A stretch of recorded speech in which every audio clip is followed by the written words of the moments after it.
Hello, welcome to another episode of Spellbound. I am your host, Julian Smith. It's great to have you with us. We got a great episode for you. Today, we're talking about artificial intelligence in the workplace with New York Times bestselling author Martin Ford. Martin, your book is Rise of the Robots: Technology and the Threat of a Jobless Future. It's an amazing read. I'm really enjoying it. Thanks for being on the show today. Sure, great. Your book is a New York Times bestseller. It was Financial Times McKinsey Business Book of the Year, and it has been translated into 20 different languages. You must have made your family very proud with that mouthful. Yeah, it's been a good experience. So let's talk about your book, Rise of the Robots. It's about technology's effect on the workplace and the economy. And it's no surprise that there have been a lot of jobs disappearing in America. And, you know, there's like a certain amount of jobs that needs to be created each year to keep up with the population growth, and we just simply haven't been doing it. So there's just been a lot of unemployed people. And usually the argument is, well, we're manufacturing too many things in China, or the American economy is just in the toilet, and that's why there's no jobs being created. That's why we're so behind. But your book is all about how that's wrong, and how it's more to do with the fact that automation is so heavily ingrained into the workplace now that it's literally replacing jobs that humans used to do. And the things that it is learning to do is getting more and more sophisticated, and it's kind of like a wake-up call for us to just kind of start addressing some of these issues before they get out of hand. Well, you know, technology overall is unquestionably a positive force. I mean, you know, I don't think anyone should be against technology. You know, you can ask yourself, I mean, look at an average person today. An average person in an advanced country today is much better off in almost every way than a very, very wealthy person 100 years ago. Mm-hmm. And that's all because of the advance of technology. So the last thing that I would advocate on any level and from any perspective is, let's stop this. You know, let's regulate the hell out of this or prevent all of this progress because it's going to have a bad impact.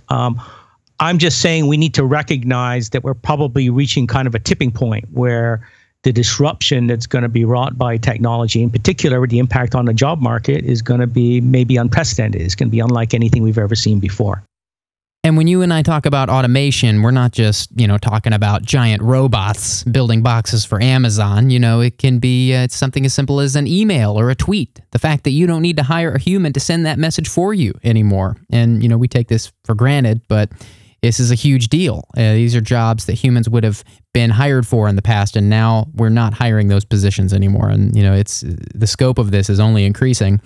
But what I love about your perspective is you're a Silicon Valley entrepreneur, and so you're using all this technology, but you're aware of the pitfalls, and you've got a sense of moral obligation, obviously. And so what do you think we should be doing? You think we're fine? You think we're on the right track? You think we should stop once and for all? That doesn't mean we should stop it. It means that we should have an open mind about what we're going to have to do to adapt to that so that we can make sure that we leverage all of this progress on behalf of everyone in our society and don't just follow kind of the default path, which is, I'm afraid, going to end up being that a few people at the very top, you know, the top of the income distribution end up much better off, but then everyone else is sort of, in many ways, left behind. And we don't want that to happen. So you've got the businesses, the financial elite, the people with all the money at the top, you know, they're going to have a lot of responsibility, and they're going to be a big variable as this all plays out. But what can everyday people be doing about this? Is there anything everyday people can be doing? Well, I think everyone, you know, has got a vested interest in this, and everyone has got the potential to make a difference. I mean, a big part of it is just starting a conversation about this. I mean, there are things you can do as an individual to try to remain relevant as all of this unfolds. But beyond that, it's important that we have a public conversation about this.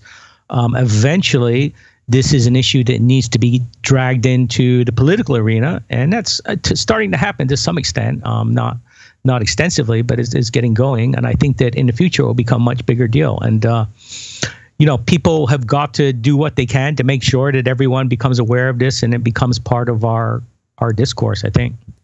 So how do you think this is all going to play out? You think we're going to start seeing regulations on how much automation can be used in the workplace? Well, I'm sure that there will be, you know, companies and people on both sides of this. I mean, in Silicon Valley, if you look at the major tech companies, there's definitely a building awareness. You may have heard Mark Zuckerberg, for example, talking about a basic income, which is one of the solutions that I've advocated.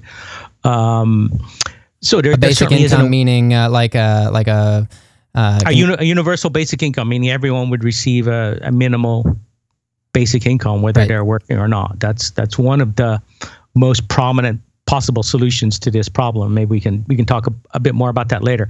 But I mean, to answer your question, of course, there will be other more conservative voices too that will want to just dampen down any talk of any kind of redistribution or anything as a solution to this. So there's going to be a political division and debate over that, just as there is with an issue like climate change. Yep. And that's something that we're going to have to acknowledge and ultimately deal with. But I do think that this is an issue that is coming to the forefront gradually. I mean, it's getting a lot more visibility. The other important point I would make is that, you know, everyone at every level of our society, even the most wealthy people, have got a vested interest in this. And the reason is that the economy has got to have consumers, right? I mean, if we really get into a situation in the future where a lot of jobs disappear, of course, that means that people don't have incomes. They don't have money to spend. That means that they can't be consumers. They can't contribute to creating demand in the economy. They can't buy the products and services that are being produced. And that ultimately could result in a real problem. So what you just said there was really important, and I want to make sure that people caught it because there's a pretty wide audience here. You said that if people don't have money, if people aren't making money because they're not working, because robots are doing all the work, if they don't have money, they can't buy stuff, and buying stuff is what drives the economy. It's what makes the whole machine work. People get money and then they spend it. They put it back into the system. They put it back into circulation, and that's what makes the machine go round. But that is beginning to happen less and less now. There's also the potential for financial problems or a financial crisis. I mean, if we think back to just 2008, when we had this massive financial crisis, the way that started was with the so-called subprime meltdown, which happened because a lot of people did not have enough income to pay their mortgages, right? We can imagine something like that unfolding again if we get into a situation with high unemployment or where wages are driven down to very low levels. So even, you know, and once something like that starts, then even the people at the top are impacted. So I think everyone has got a vested interest in addressing this issue and coming up with viable solutions. What are the people going to do if they can't afford a smartphone or they can't afford the next new iPhone? They're going to lose their minds. Right. Well, it's going to be a bigger deal if they can't afford to pay their rent, right? You know, and they can't afford food and things like that. They might be more upset about the smartphones. You know, if you live, as I do, near San Francisco, you already see so many people that are homeless, living on the street, literally. Right. This is a problem that could get worse if we don't adjust to this in the appropriate way. It's kind of ironic, really, when you think about it. I mean, the whole point of automation is doing things better and faster than people can. So, of course, it was going to come to this, but we can't turn back. You know, we shouldn't turn back. We should try to embrace this for the greater good of everyone. And, you know, with each new technological breakthrough, we're doing the impossible. Of course. I mean, that's been the whole history of technology, is that machines have helped us to do things better and faster and more efficiently, and they've helped us to do things that would have been impossible without that technology. But here's what I think is really different this time, that really stands out, is that the machines are beginning in a limited way to really substitute for human brain power. So it's not just about displacing muscle power or manual things or extending the capabilities of human brains. I mean, at least relative to some people, these technologies are really going to substitute for basically everything that they're capable of doing. Right. You're saying that robots were only capable for a while of doing very basic things, but now they're starting to do more difficult things. And we never thought we were going to see them doing the things that they're doing. One of the realities of the job market is that quite a few people, probably more than half of people, come to work and they do jobs that are fundamentally routine and repetitive and predictable. And what that means is basically they do the same kind of stuff again and again, not repetitive, like literally standing there doing exactly the same thing like on an assembly line, but they do face the same challenges again and again. And we are seeing this emerging technology called, you know, machine learning, which is basically all about having algorithms course through data and then analyze that data and then learn from that. And that means that a lot of these more routine, predictable jobs, the nature of that job is essentially going to be encapsulated in the data in a way that a machine will be able to come along and eventually do that whole job, or at least many of the tasks within that job. And I think it's probably inevitable that that means a lot of work is going to evaporate. So there are going to be a lot fewer jobs that are routine and repetitive in nature out there for people to, to take. And that's a big problem because, a big part of our population relies on that kind of work. And while we can certainly talk about educating people and so forth, we can't take everyone that's best equipped to do, something that's relatively routine and predictable and turn that person into, a robotics engineer or a rocket scientist or Einstein. That's not realistic. I mean, some people have different levels of capability and so forth. And also, it's not clear that even if we could do that, there would be enough of those jobs anyway. So This is probably a big problem we're going to have to face. And this is why I think we need to really talk about some out-of-the-box solutions. And one of those is the idea of providing everyone with a guaranteed universal basic income, so that even if people can't find a job, they've at least got some minimal level of income that allows them to survive economically and not, be homeless on the street, and also gives them some income that they can go out and spend so that they can participate in really driving the economy. And that is an idea that it is really beginning to gain traction. In Silicon Valley, quite a few people are talking about it. Throughout the world, in different countries like Finland, for example, like in Netherlands, the governments there are experimenting with it, at least on small scales. So it's an idea that I think is going to be very, very important for the future. And it's definitely going to require a shift in our values and the way we look at things. But I think that my personal view is it's almost inevitable that a day will come at some point in the future when it's understood that everyone in our society is inherently titled to at least a minimal income. It is admittedly scary when you first hear it, at least to me it was, but the truth remains we're not self-sufficient like we used to be. And this isn't a new problem. Robots and computers have been doing a lot of work for us for a long time, but the problem is in the future when they're doing all of the work or most of the work, how are we going to be making money and what's going to drive our economy? Yeah, I agree too. And you're right. It's a transition that's been going on for, generations now. Even way back in the 1930s, Friedrich Hayek, who is a very, conservative, iconic economist that is revered by conservative people, not a lefty at all, was an advocate of a basic income or a guaranteed minimum income. And basically that was his rationale. The society was changing. I mean, it used to be people lived on farms, right? They could grow their own food. They were self-sufficient. Generations lived together. The grandparents lived with the family and they all lived together in a big house. And all of that was changing rapidly during that time. And of course, it's continued to change. And now people can't grow their own food anymore, right? They're not self-sufficient in that way. And so you need and the environment's bad. Yeah, and you need to change our social model in a way that really adapts to that. And I think a guaranteed minimum income is a great way to do that. One thing that blows me away is just how the definition of repetition keeps changing because these machines are just learning at such a rapid rate. And right now it's just the working class jobs that are being threatened, but in the next few years, we're going to see higher and higher level jobs going away. And do you think there's a limit to that? Do you think there are any jobs that are safe, like creative jobs or, like doctors or anything like that? No, I would never say that there's a ceiling at all. So, once you go far enough out in the future, all bets are off. Everything is on the table. I would say that for the foreseeable future, meaning the next decade or two, you're right. The areas that are safest from automation, I think, for the foreseeable future are first creativity, if you're really coming up with genuinely new ideas. If you're an artist, an architect, an engineer, a scientist, someone who's really coming up with new ideas out of the box. The second area are things that really involve deep, sophisticated relationships with other people. And that might be forms of empathy, for example, if you're a counselor, a psychologist, a nurse, a lot of healthcare related type things, or it could be in the business world where you're really building sophisticated relationships with clients and you really need to get inside their mind and understand their needs and their, in order to serve their interests and so forth. That those kinds of jobs are going to be relatively safe.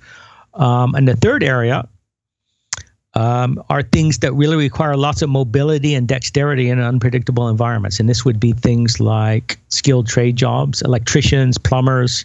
I mean, think about the electrician crawling underneath the house to deal with the wires, or the plumber dealing with the rusty pipes and all of this stuff. A robot we're not going to build a robot that can do that in the foreseeable future. That's still science fiction. Same thing would be true of, for example, a nurse in a hospital running around, dealing with patients, all kinds of things at a very rapid rate, all kinds of unpredictable environments, both in terms of dexterity, problem solving, relationships with clients or with patients. I mean, a robot's not going to do that anytime soon. So those are all jobs that are pretty safe.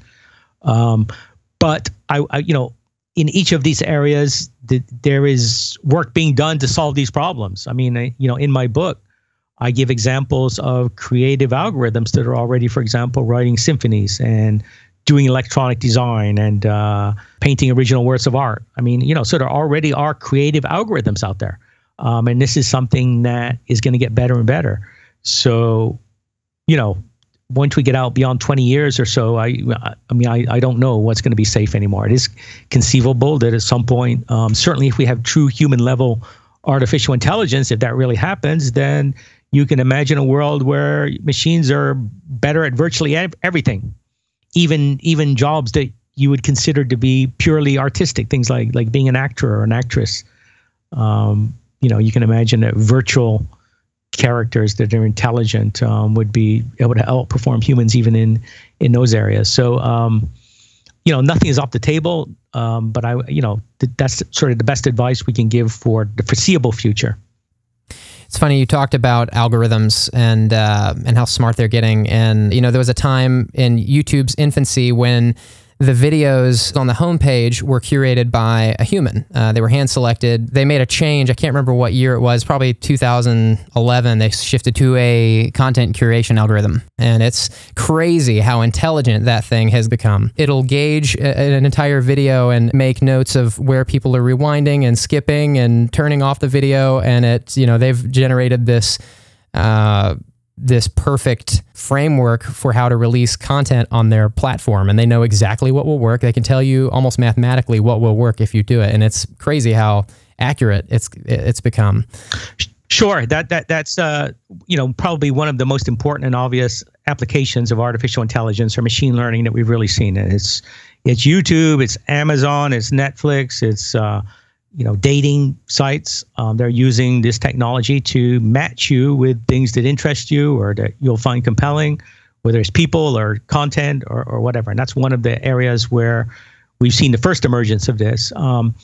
And that's going to continue, and we'll see these technologies applied to many other areas. But I think what you say is true, that this is evidence that these are just incredibly powerful technologies that can do things that no human being would ever be able to do. Right? I mean, YouTube would never be able to employ people that would be able to provide the same level of service there. So artificial intelligence is going to provide us with many advantages and good things that are really beyond anything that would have been conceivable, without that technology. Most people, when they think of Google, a company like Google or Facebook, they think, oh, these are these huge entities, and they are. But it's really fascinating when you start to think how small those companies are in comparison to other companies. You've compared the size of Google, the amount of employees they hire, to, I can't remember the numbers, but they're staggering. You might know, do you know some of them off the top of your head? Yeah, I mean, if you compare Google now to General Motors, say, when it was at its peak employment back in the late 1970s, Google employs about 5% of the number of people that General Motors did. I mean, General Motors employed almost 1 million people. Google, I mean, it's, I don't know how many it is now, but in 2012, it was about 40,000, I think. Relatively small company. Yeah, so it's it's just a tiny number. I mean, in terms of the number of people that they really employ relative to their revenues. And of course, they're also a very elite group of people. Google doesn't create a lot of jobs for average people, typical people. That it creates a lot of jobs for people that went to MIT or Stanford and got graduate degrees in computer science, but not, fewer for average people, and that's very different from what General Motors or other companies did. So we are seeing that these corporations that are emerging in these new areas are becoming a lot less labor intensive. So there are going to be less traditional jobs there, for people. And I think that's part of the trend that we're seeing toward a general lack of jobs, but more importantly, at least in the near term, a lack of good jobs. I mean, it's not, if you look at the unemployment rate in the United States now, it's not actually high. But what we are seeing is that job creation has been weighted pretty heavily toward these less desirable jobs. And I think that many college graduates, for example, the people who have graduated from college recently are aware of this. I mean, you've heard lots of stories of people graduating from college and they're ending up working at Starbucks, right? Right. So there aren't huge numbers of these good, solid jobs that really give you a foothold into a career that's going to give you a solid middle-class job. Those jobs are getting harder to come by. And part of the reason, I think, is that all of this technology is beginning to have an impact on automating more of that entry-level work, because entry-level jobs, the kind of job that a new college grad would take, they tend to be more routine and predictable, right? I mean, it's sort of the nature of an entry-level job. They give you something that is fairly predictable and routine, so that you can sort of learn the ropes, right, and then gradually move on to something more elaborate. But a lot of those jobs are being impacted. One good example is journalism, where you're seeing already algorithms that can write news stories. And obviously it's starting out with more routine, predictable types of things like financial reporting and sports reporting. But I mean, algorithms are increasingly taking over that work. Right. And it's nothing against the companies that are using this automation and these algorithms to their advantage. It doesn't mean that they're bad. It just means that this is where technology has led us, and now we have to talk about how to deal with the aftershocks. And this is manifesting first in the digital space, right? These are companies that operate in digital markets, and therefore, you don't have to hire someone to deliver a tweet, right? Or a Facebook feed. I mean, that all happens digitally by machines, and therefore it's inherently less labor intensive. And we see that initially in the information technology space, companies like Google and Facebook and so forth. But the point I'm making is that in the future, that same kind of structure is going to roll out to more and more of the economy. So that eventually even a company like Walmart or McDonald's, which is much more focused on the tangible world than the digital world that the Google focuses on, but even they begin to look a lot less labor intensive as well as they begin to rely more on robotics and on artificial intelligence. You said that being a doctor is a somewhat future-proof career path, but how long do you think we have until it's not safe? I mean, like, it's not that crazy today. I mean, I walk into a doctor's office and they're Googling the symptoms I have, and yeah. They would be nothing without the software, some of them, So who's to say that soon a doctor will be nothing more than just a person that just operates alongside the AI? Sure. I mean, that's starting to happen already. I don't think that in the near term, doctors have to, for the most part, be worried about being replaced. I mean, I think they're still going to have a role. They're going to work with the artificial intelligence, but it's definitely going to bring enormous benefits to diagnosing diseases and treating diseases and so forth. Really what it means is that the capabilities of the very best doctors are going to become available to everyone, because, we're going to build artificial intelligence that learns from what the very best doctors know, and then in effect we're going to roll that out to everyone. But so that you have a doctor who works in conjunction with artificial intelligence maybe to do a much better job than would be otherwise possible. Having said that, there are certain kinds of doctors that probably are going to be susceptible to full automation, and one really good example would be a radiologist, right? That's a doctor that specializes specifically on looking at medical images, mammograms and x-rays and things like that. And we're already seeing computers that can outperform radiologists in terms of reading medical images. So I think at some point in the future, those kinds of doctors will quite possibly be automated away, and they'll have to, retrain and go into another field or something. But I don't think doctors in general are going to disappear anytime soon. But definitely all of this technology is going to bring tremendous benefits in the field of healthcare and medicine, both in terms of better outcomes and hopefully in terms of making things more efficient and helping to, address the issue of healthcare being such a burden on our society in terms of the expense. I wonder who is responsible for, if you've in a system where a doctor is working alongside artificial intelligence to diagnose a patient, is the educational process to becoming a doctor still the same, or is it, I wonder what that looks like. Well, I think doctors are... They get their degree from Google? Yeah, well, I mean, I think for the foreseeable future, they're going to go to medical school, and I think medical schools will shift to incorporate these technologies. In the long run, there may be opportunities for people who are not necessarily full-fledged doctors to step into some of these roles. I mean, that's one of the things that I think could be a potential, at least partial solution to the fact that, our healthcare costs are just out of control. I mean, I can imagine when artificial intelligence gets so good that maybe someone that just has an undergraduate degree or a master's degree can be the person that works with the patient and then interfaces with the artificial intelligence and can do some basic routine things. I mean, again, that's not saying that we're going to eliminate doctors completely, but you could have people like that stepping into more routine roles where they're dealing with, with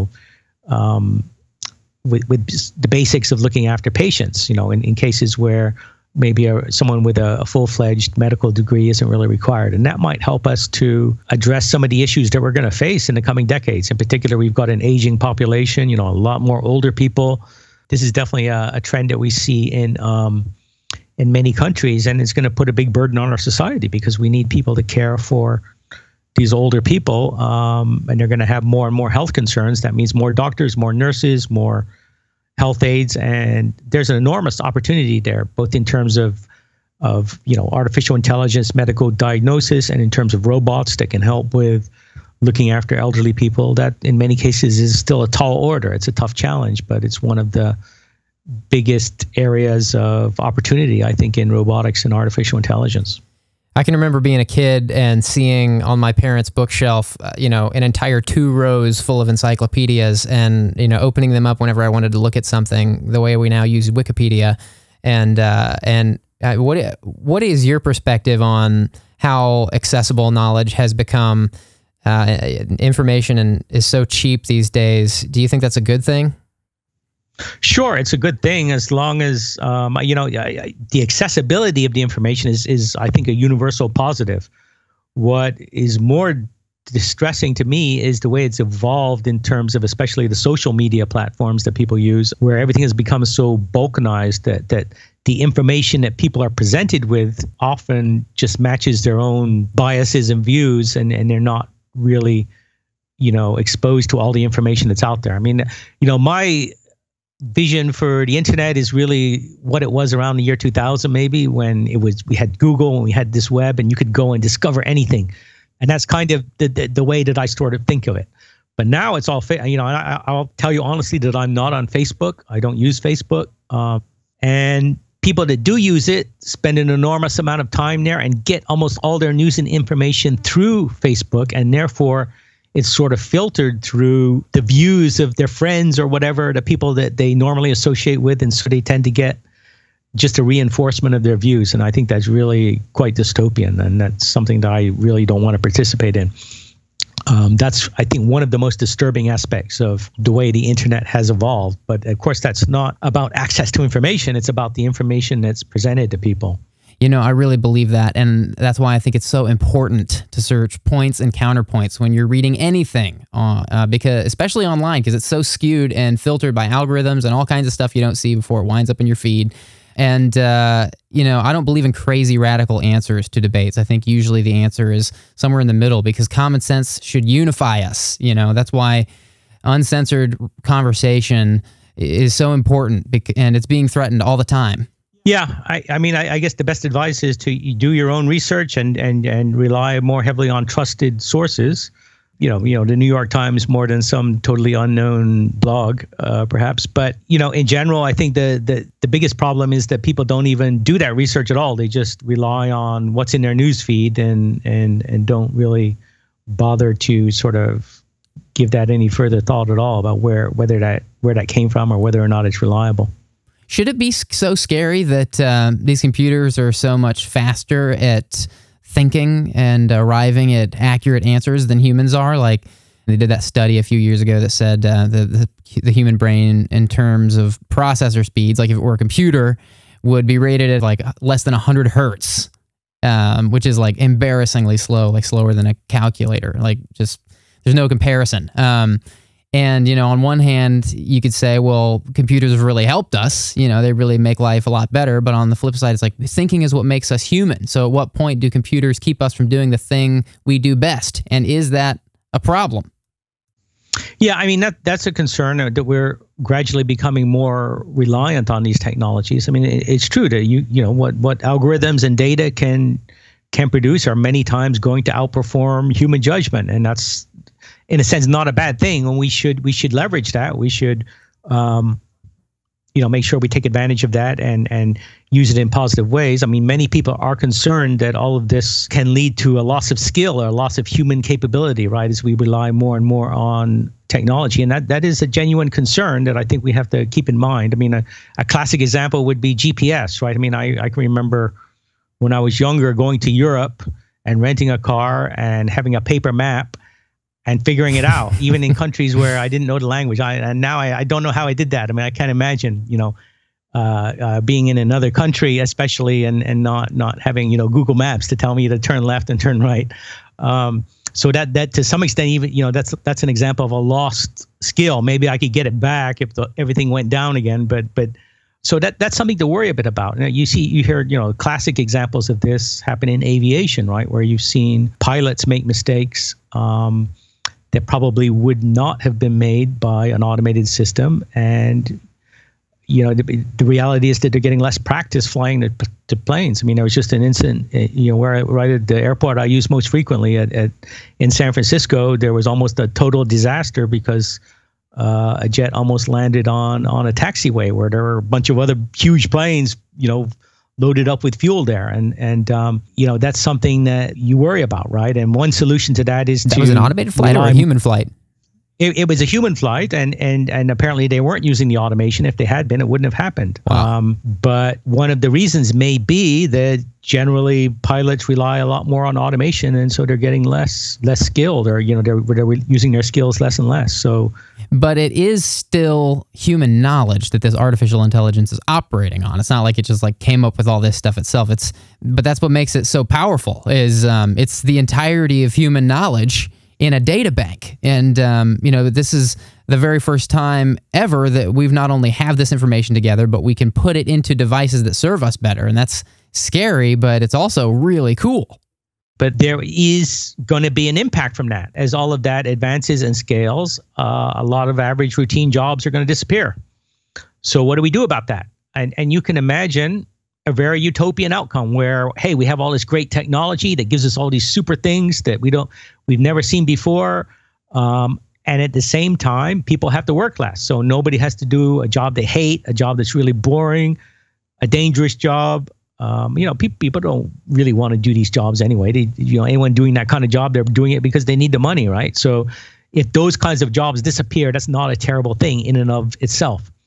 What we have to do is make sure that the people that no longer have access to those jobs still have an income so that they can survive economically. If we solve that problem, you imagine a pretty optimistic utopian future, right? Where people have more time to do stuff they really enjoy. More time for their families, more time for leisure or travel or school or the arts. Maybe I can make my living as an ice cream critic. Yeah, well, doing something that you genuinely enjoy, right? So that's not bad. I mean, it's not a bad thing. There are challenges associated with that because our jobs right now, I mean, it's not just about money. They give you something to do. They give you something that gives you a certain status. They provide a social interaction with people in many cases. They provide you a sense of fulfillment. Those are all important things. And our challenge is going to be to figure out a way to make sure people have all that stuff that they need, an income, a sense of accomplishment and of doing something important, a sense of having a place in society, interaction with other people and a social environment and so forth. You know, people still need all those things, but maybe they're not in the future going to get that from a job. So we've got to work that out. And I personally think that one way to do that is to have a basic income and maybe incorporate incentives into that in certain ways. So maybe if you go out and you work in the community and do positive things, help other people, maybe you should get a slightly higher basic income. Or if you stay in school and educate yourself, you should get a slightly higher income. So there are ways to kind of refine this idea of giving everyone a minimal guaranteed income so that it works better and it maybe produces a more productive society. And the other thing is, I think if you give people a basic safety net, then they will take more risks, right? I mean, this is something that has been observed in lots of areas, like children's playgrounds, for example. If you go to a kid's playground now, and I mean, you're young, so maybe it's been this way your whole life, but you see the spongy floor and everything is like plastic. I mean, when I was a kid, okay, playgrounds weren't like that. There were like these big metal things, you know, with tall slides. Spikes everywhere. Well, maybe not spikes, but there was, you know, the floor was gravel, okay? So if you fell, you know, you're going to get hurt, right? Now things are quite different, but, you know, the research shows that even though playgrounds have been safer, kids still break their arms at the same rate as they did back in the old days. Stupid kids. I'm kidding. And the reason, of course, is that the kids take more risk. I mean, they look and they say, wow, this is really soft, spongy floor. If I fall on it, I'm not going to hurt myself, so I'll do something else. I'll jump in a way I'm not supposed to, or I'll climb on the outside of the thing in a way that the designers didn't intend, and take more risks, and so they still end up getting hurt. So the idea is, if you give people that additional safety net, they'll take more risk.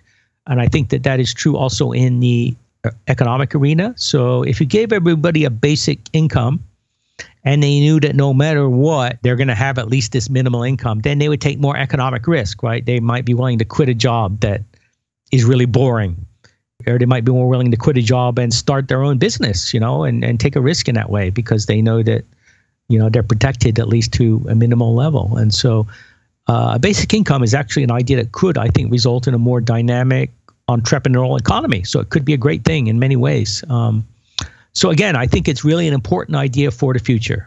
Getting to that is a staggering political challenge, especially in the United States.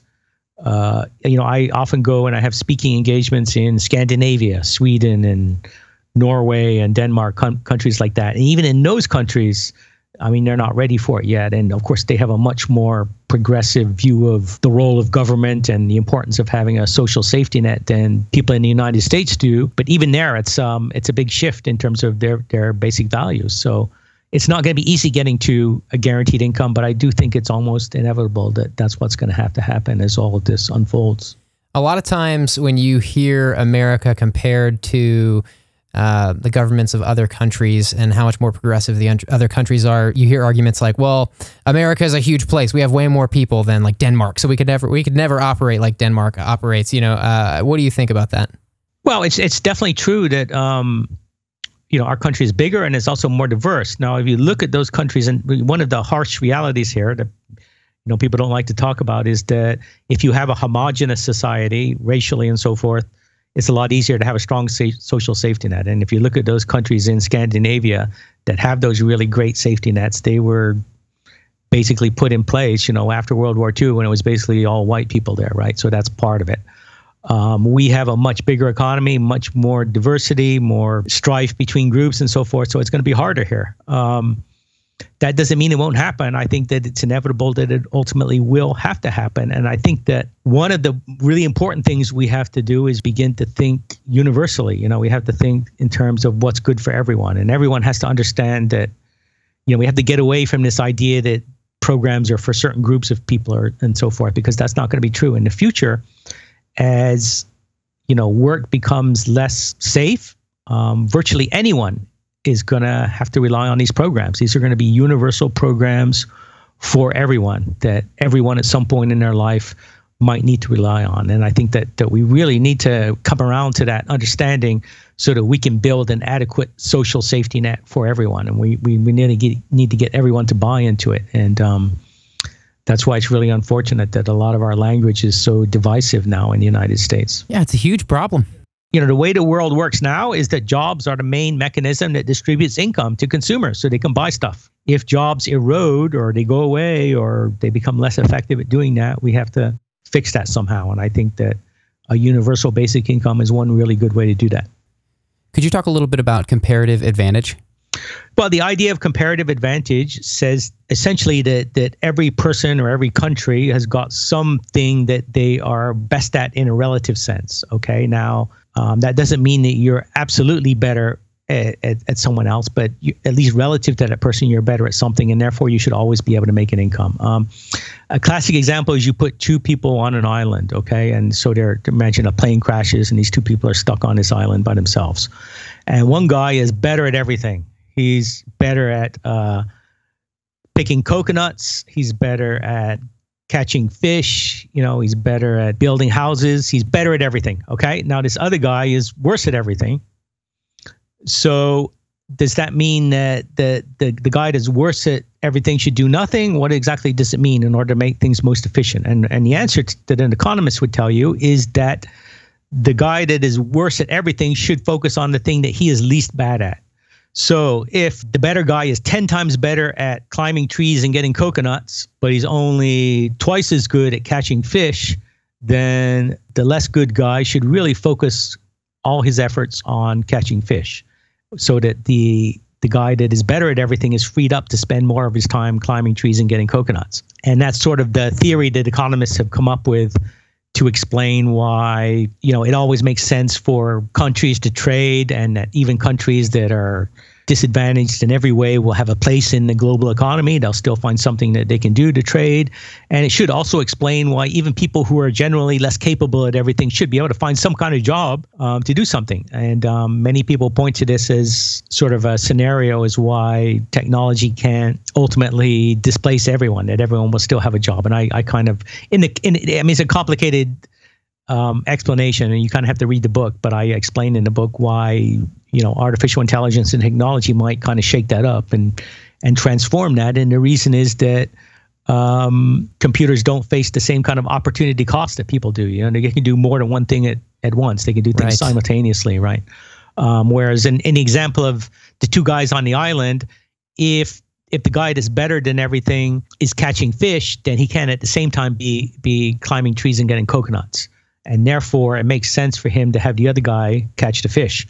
But if we have artificial intelligence that scales across everything and software that can be replicated, that can do things in a cost-free manner, then you can imagine a future where technology can really sort of scale across everything. So that's kind of a cumbersome explanation of it. But if you read the book, it's explained more. But comparative advantage is still a very important concept in economics. But the whole point is that it may not apply in exactly the same way when we're talking about robots and artificial intelligence. Well, thanks so much for coming on today, Martin. It's such a pleasure talking to you and hearing your thoughts. Be sure to check out Martin's book, Rise of the Robots. And what have you been up to since the release of your book? Well, I'm really focused on this issue. I go around giving a lot of speaking engagements on it. I watch the technology closely. Since the book has been published, there's been a lot of things that have happened that I think have really led me to believe that this is really happening. Maybe what the most dramatic was Google's DeepMind project that built a system called AlphaGo that won at the ancient Asian game of Go, which is, it's an incredibly sophisticated game, much more sophisticated than chess. And computer scientists thought that this wouldn't happen for at least another 10 years. But Google was able to build a system that taught itself to play this game and then became superhuman at it. It could now beat the very best players in the world. And a lot of people have really been that's really been something that's kind of woken them up. The other thing that's happening is dramatic progress in self-driving cars and self-driving trucks. So, I see a lot of evidence that this is really happening. And I do think that this is going to be one of the biggest challenges we face in the coming decades. How do we adapt to this? What do we do about this? And so I think it's great that people like you are thinking about this and, incorporating it into your podcast, because I really think it's important that people, and especially younger people, and I assume that's who probably is going to listen to this, you really need to start thinking about this. They're actually all old and hard of hearing, so you don't want to speak up. Okay. But this is going to have an incredible impact on your future and on your life. During the primes of your lives, this is going to unfold. It's going to be a big deal. So, start waking up and thinking about it, and start thinking about what we should do about this, because it's going to be a very, very big deal. What an exciting time we get to live in when we're deciding how these things will play out in our day-to-day lives. Martin, I really appreciate you giving us your time to come on the podcast and share your ideas. Is there going to be another book anytime soon? Not soon. I mean, I wrote an earlier book called The Lights in the Tunnel. You might want to, anyone that's interested in this might want to check that out too, because that's in some ways a more futuristic book that actually thinks further into the future and really struggles with what should we do about this. So I'd encourage everyone to take a look at both those books. But right now I'm really focused on bringing as much attention to this issue as I can, because I do think that that's just incredibly important. It is incredibly important, and hats off to you for taking the initiative and spreading awareness about these issues. And I think a lot of good is going to come out of this work that you're doing. So, okay, thanks a lot for having me. Take care, Martin. Well, we covered a lot of ground today. That was kind of a lot to take in, but I just want to remind people that this is not a place where you ever need to worry about being convinced of something. The goal of this podcast is to learn and explore ideas, and Martin's on the forefront of what's happening in artificial intelligence, so I just think it's smart to just hear his thoughts. And in light of all the algorithm talk, I do believe it's so important that we have a place for unfiltered, uncensored conversation, because these algorithms, that's essentially what they do. They filter things out that they don't want, that the people who own them don't want. And it can be a good thing, but it can also be a bad thing. Just like anything good, it can go bad. So talking about it is important. I want to hear what you think about this conversation. Drop me a line in the comments section or shoot me an email if it's long. hello@spellboundshow.com. And, we might feature some questions here from time to time. So be sure to check back in next week. I will be talking to Dr. Richard Elliott Friedman, author of Who Wrote the Bible with Sources Revealed, and the Exodus. He's one of the world's leading experts on the Old Testament, so if that sounds interesting, check back in. Be sure to hit that subscribe button so your phone stays up to date with every episode. I'm Julian Smith. This has been Spellbound. Hope you enjoyed it as much as I did, and I will see you guys next week.